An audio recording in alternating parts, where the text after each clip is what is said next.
From the headquarters of Telesur English in Quito, Ecuador, I'm Carla Gonzalez, and this is From the South.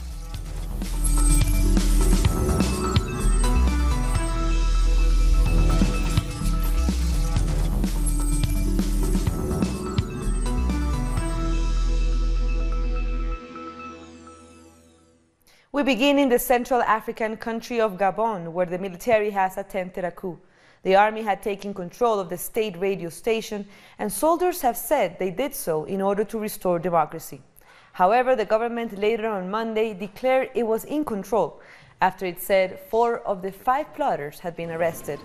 President Ali Bongo has been out of the country for 2 months, apparently recovering from a stroke. However, his family has been in power for 50 years. The people of Gabon, we should do what we have never done. We implored the army to liberate the people of Gabon from fear and division. I thank you. Be revealed January 7, 2019. In Venezuela, President Nicolás Maduro has called a recent statement made by the Lima Group of countries treasonous and criminal. In a statement, the group called for Venezuela to give Guyana part of its sovereign sea in the region of Essequibo. What the Lima Group said is that the Essequibo Sea belongs to Guyana. They say this because they want to further destabilize Venezuela, to divide us and take over our government, using that guy Guaido, the new figurehead of the National Assembly. He's nothing but a gringo agent who studied in the United States as a pawn for that country's intelligence agencies. They are responsible for this. Guaido is receiving calls from the Colombian president, who tells him, defeat Maduro, rise to power, and conjoin the Colombian and United States oligarchy. They will divide Venezuela among themselves, as they have done all over the world.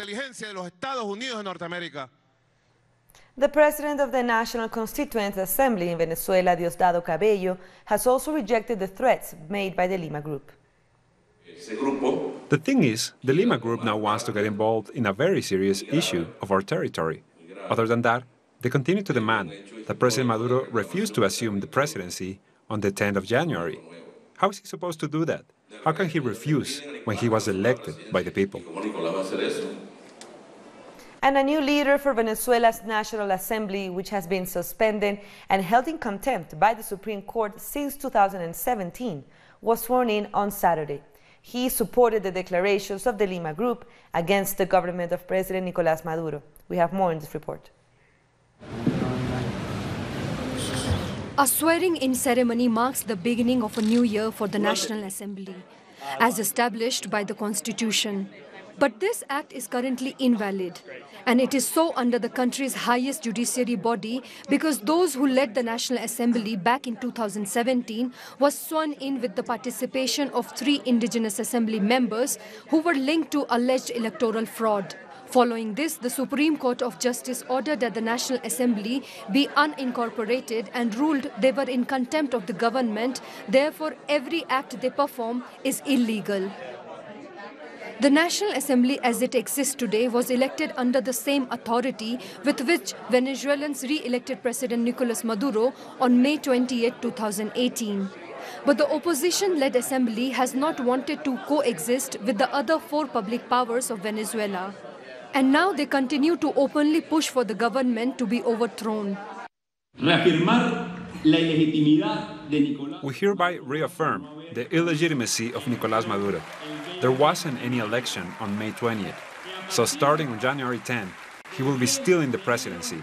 Therefore, this National Assembly, as the only legitimate power that was elected by the Venezuelan people, will assume the task of representing the people and create a body to aid in the transition of power. Before this point was made and before the swearing-in ceremony started, some opinions were expressed on the fringes that revealed once more the crossroads the opposition finds itself in between the extreme and the less extreme ideas. The presidency of the nation and the headquarters of a transitional government must be established in the same way explained in a concise and brave statement made by the Lima Group. Any solution must be constitutional. On May 28th, over 8 million Venezuelans took part in the elections. President Maduro faced off against opposition candidates who had no option but to disobey the call made by other opposition members to not take part in the elections. From those 8,000,000, 6,300,000 decided to re-elect President Maduro. What if the rest of us say they are usurpers? Because we think those past elections were invalid, unconstitutional, and illegal. This is not how democracy works. Democracy starts with the acceptance of people's decisions. But that is not everything. The new heads of the National Assembly sold out Venezuela's sovereignty within minutes by supporting the document of the Lima Group. A document which questioned the actions of the government and of the armed forces in defense of the Essequibo territory, which was historically been in dispute with Guyana. Even the Secretary of State of the United States, Mike Pompeo, congratulated the Lima Group. He said the US applauds the Lima Group for standing up for democracy in Venezuela. Venezuelan Foreign Minister Jorge Ariasa responded in another tweet. Pompeo congratulated the Lima cartel for fulfilling its mission and giving out orders to support a coup. While all this happens, preparations for the swearing-in ceremony of Nicolas Maduro on January 10th continue. Mexico has rejected the Lima Group's declaration. Speaking to reporters on Saturday, the Mexican president had this to say. We will respect the constitutional principles of non-intervention and of people's own self-determination in regards to foreign policy. Therefore, we did not sign the letter written by the Lima Group to condemn the Venezuelan government. We will not meddle in the internal affairs of other nations, because we do not want other governments to meddle with issues that should only concern the Mexican people. For many years, Mexico's foreign policy has been driven by these principles. And Bolivian President Evo Morales congratulated the Mexican government for their stance. Morales tweeted, "We praise the democratic government of Mexico for defending the principle of non-interventionism and declining to back the conspiracy led by the US through the Lima Group. Democracy is based on peace, dialogue, and the self-determination of peoples." Another social leader has been killed in Colombia. So far in 2019, 5 campesino social leaders have been murdered. Our correspondent in Colombia, José Manuel Jiménez, brings us the details. The death of another social leader has been confirmed in Colombia. Her name was Maritza Quiroz. She was a campesino and a member of the Armed Conflict Victims Association of the Santa Marta region in the department of Magdalena. Over the last couple of days, we informed of the murder of other 4 social leaders across the country. And now, there are 5 leaders murdered in just the first days of the year of 2019. The National Indigenous Organization of Colombia announced that since August 7, under the administration of President Iván Duque, attacks against indigenous people have gotten worse. According to statistics, 36 indigenous leaders have been killed. Many organizations estimate that over 400 social leaders have been murdered since the Colombian government signed the Havana Peace Accords with the Revolutionary Armed Forces of Colombia. Despite the alarming figures, the national government has taken no firm measures to protect social leaders and ensure their safety. They also have failed to combat the paramilitary structure responsible for these crimes. Social, political, indigenous, and human rights organizations and activists all across Colombia are demanding justice, as well as a thorough investigation of the events that have taken place and an end to violence in Colombia. That was José Manuel Jiménez from Bogotá.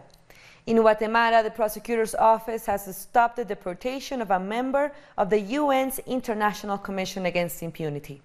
Yilén Osorio Zuluaga was detained by government officials at La Aurora International Airport on Saturday night. Authorities say they had no knowledge of the investigator being allowed to enter the country, as the government revoked the commission's visas back in December.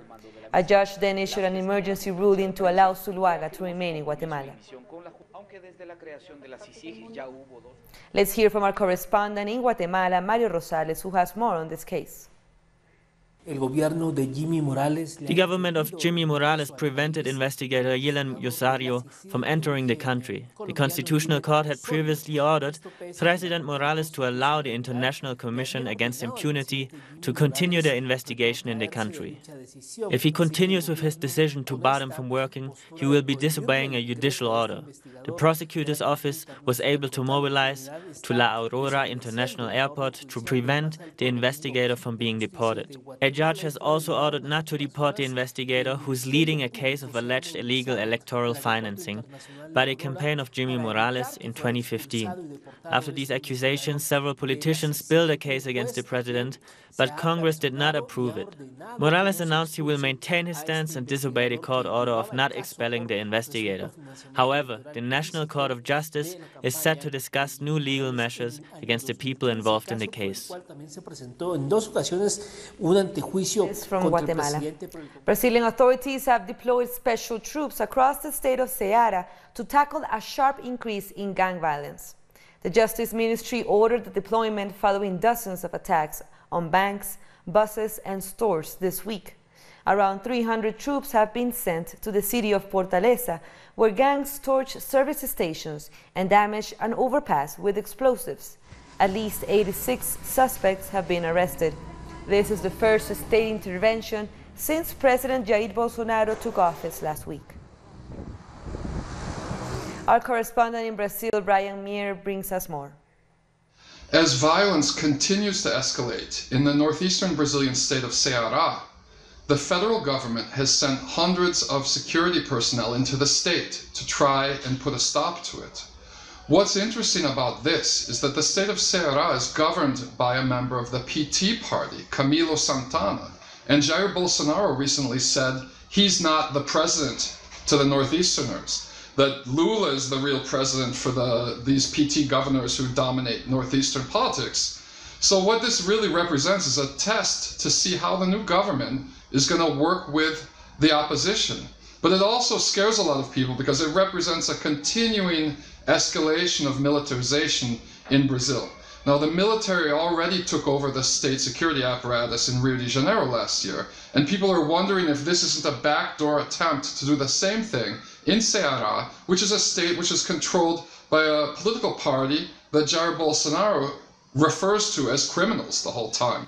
So it's going to be interesting to see how this plays out in the next few days. But for now, since the arrival of the national security forces, the violence has not stopped. In fact, it appears that it increased last night. São Paulo, Brian Mier, Telesur. More stories coming up. We'll be back.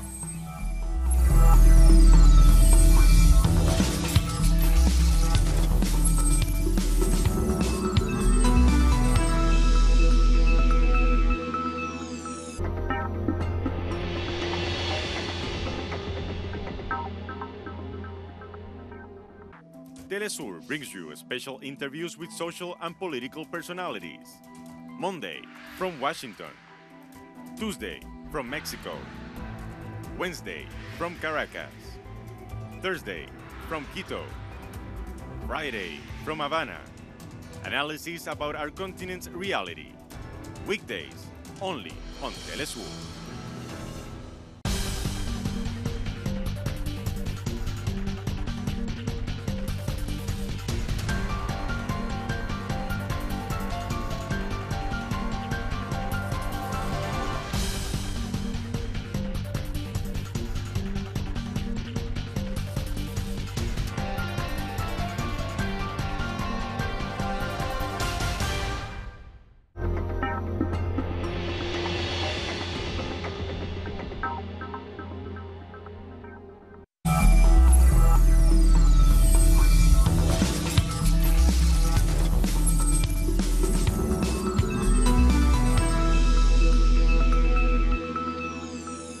Welcome back.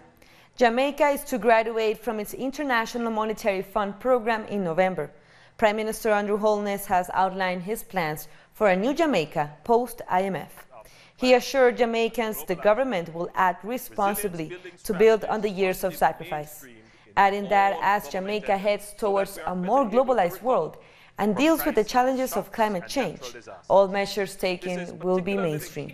This is done so that the country can recover from crisis more effectively. Now to Cuba, José Ramón Fernández, decorated as a national hero, has died at the age of 95. Fernández commanded Cuban forces under the leadership of Fidel Castro at the Bay of Pigs, fighting the U.S. invasion.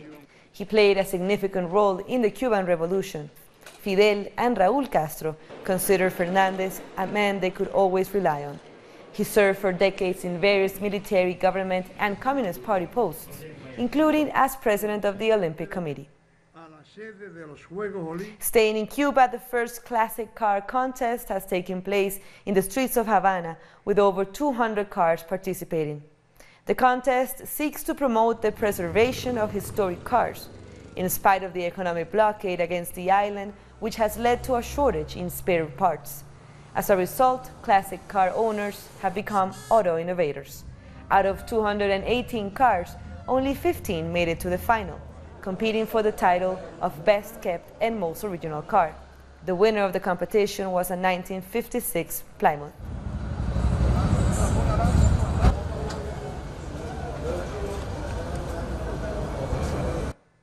In other news, a 7.2 magnitude earthquake rocked Peru's Ucayali department on Sunday, near the border with Brazil. According to the Geophysical Institute of Peru, the depth of the quake was almost 600 kilometers, and the epicenter was registered 200 kilometers north of Puerto Esperanza in the province of Purus.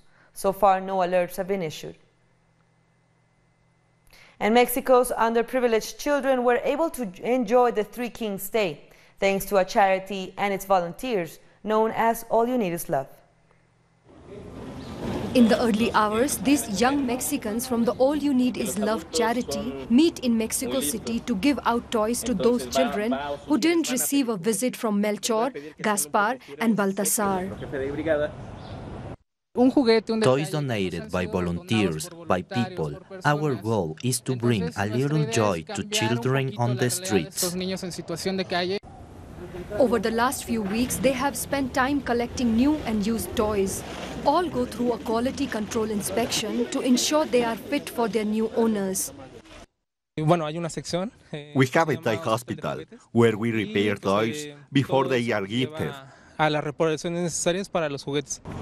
Walking through the streets, they look out for indigenous, migrant or homeless children to receive toy. Well, there are people that don't have anything, so I want to spread a little of happiness to children. All You Need Is Love have been organizing giveaways and community projects for over 6 years. They believe that even the smallest gesture can make all the difference. Helping each other is what I think will help us be a little bit more united to move forward in our society. In Mexico City, more than 14,000 children live on the streets. According to these young people, making a difference requires a coordinated effort by government and social organizations. And the new year has arrived in Píllaro, a colorful city in the province of Tungurahua, Ecuador. The Diablada of Píllaro is a celebration in which dancers become characters disguised in devil masks. They dance and ask for the renewal and purification of the soul. The one-week celebration began on January 1st, and nearly 30,000 visitors arrived in this Andean city to celebrate the new year and to dance with the devil.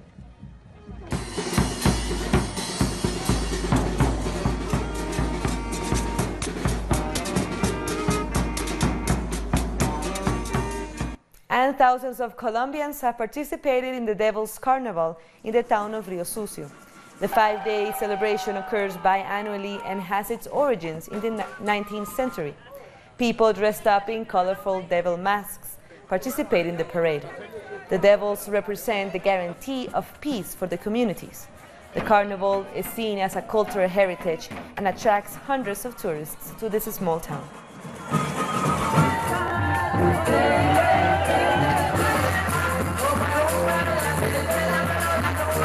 Today's parade is called His Majestic Entrance, the Royal Entry. During these moments, there is a secrecy because nobody knows who the devil is. Nobody has seen him, so there is intrigue, the part when we don't know what it is. So at the moment of the entry, and as it is the symbol of the party, is what everyone wants to see. We're taking one last break, but stay with us.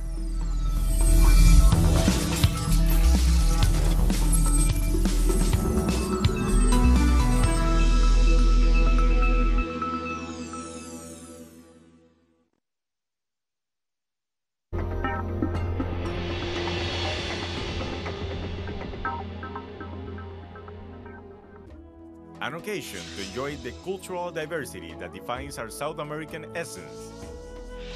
Come along to find out the story behind these personalities, traditions, and artistic expressions that unite us as a whole.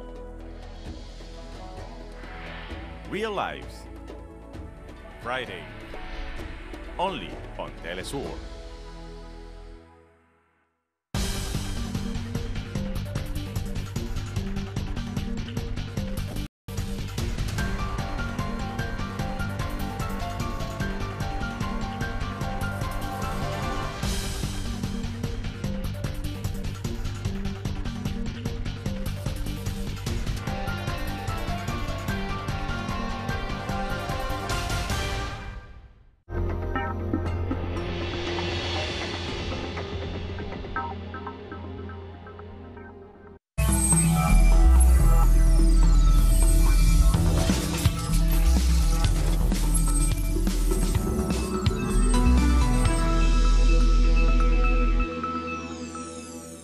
Welcome back.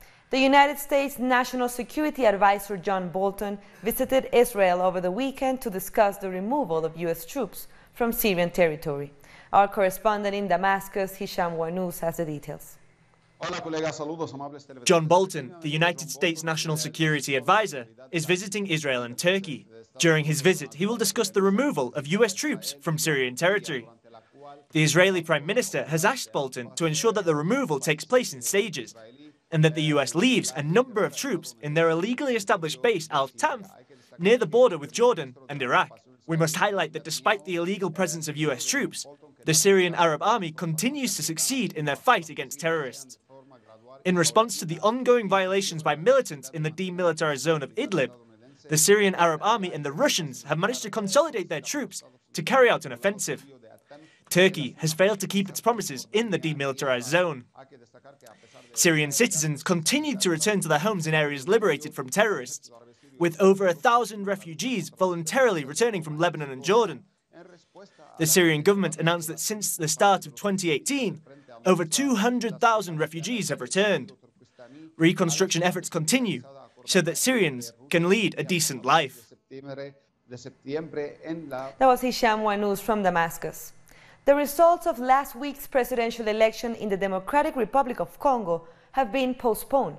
This is the latest setback for the country's highly controversial elections. Preliminary results were initially promised for Sunday, but according to the Electoral Commission, the delay was caused because they do not have all the ballots from polling stations. The Commission has asked the public to remain patient while they collect all the results. On January 3rd, we had processed 20% of the tally sheets, as I announced in my last news conference. The count now stands at 53%, as we wait for all the ballots. We ask the public to remain patient until there is a complete consolidation of the data. If the CENI, which is totally independent in accordance with Article 211 of the Constitution, were to proclaim provisional results contrary to the information and data we have for the Common Front for Congo coalition, then Emmanuel Ragwasani Shadari reserves his right to take this issue to the Constitutional Court, the only body that can arbitrate it.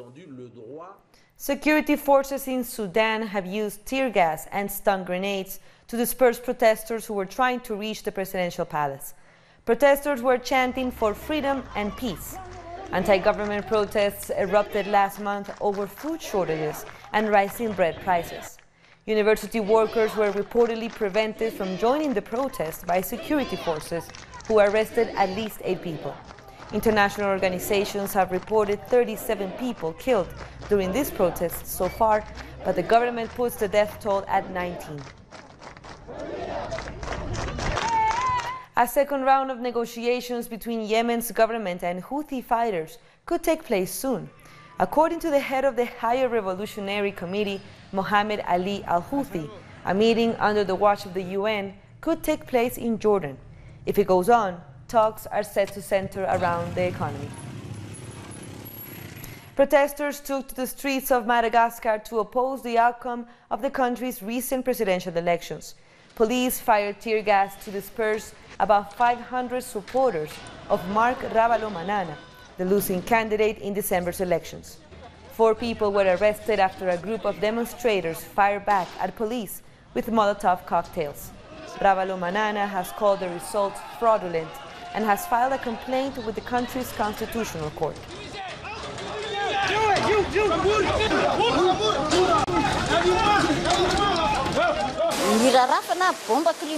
We were sprayed with tear gas while we were praying. That is why we are complaining and asking the entire Malagasy population to come and demonstrate with us. Because the country is at its lowest point. We are being colonized once again, and the people will never accept it. We will never accept this, no matter what happens to us, even if it kills us. It's our boat, and we don't want it to be hijacked. What is happening is driven from the outside by the French. The spiritual leader of Eastern Orthodox Christians recognized the independence of the Orthodox Church of Ukraine during a ceremony in Istanbul, Turkey. With this, he formalized a split with the Russian Church, to which it had been tied for more than 4 centuries. Let's hear from our correspondent in Istanbul, Aitor Chavarri. A split between Russia and Ukraine on a religious level has been formalized during a ceremony in Istanbul. This comes after the Constantinople Patriarchy granted the Orthodox Church of Ukraine independence from the Russian Church. Ukrainian President Petro Poroshenko and Metropolitan Epifani, the new head of the Orthodox Church of Ukraine, were present at the event. The Moscow Patriarch claims to have oversight not only of Orthodox communities in Russia, but also of most of the areas in the former Soviet Union. Regardless, the Russian Church has been struggling to maintain its hold over what it views as a wayward province ever since Ukraine declared independence in 1991. The Ukrainian Orthodox Church has been beholden to Moscow for hundreds of years, and Ukraine's leaders see church independence as vital to tackling Russian meddling. That was Aitor Chavarri from Turkey. And with that, we come to the end of this news brief. But this and many other stories, you can find them on our website at telesurenglish.net. For our viewers in Africa, we are on Starsat channel 461 in South Africa and 539 in Nigeria, and we're on social media as well. For Telesur English, I'm Carla Gonzalez. Thank you for watching.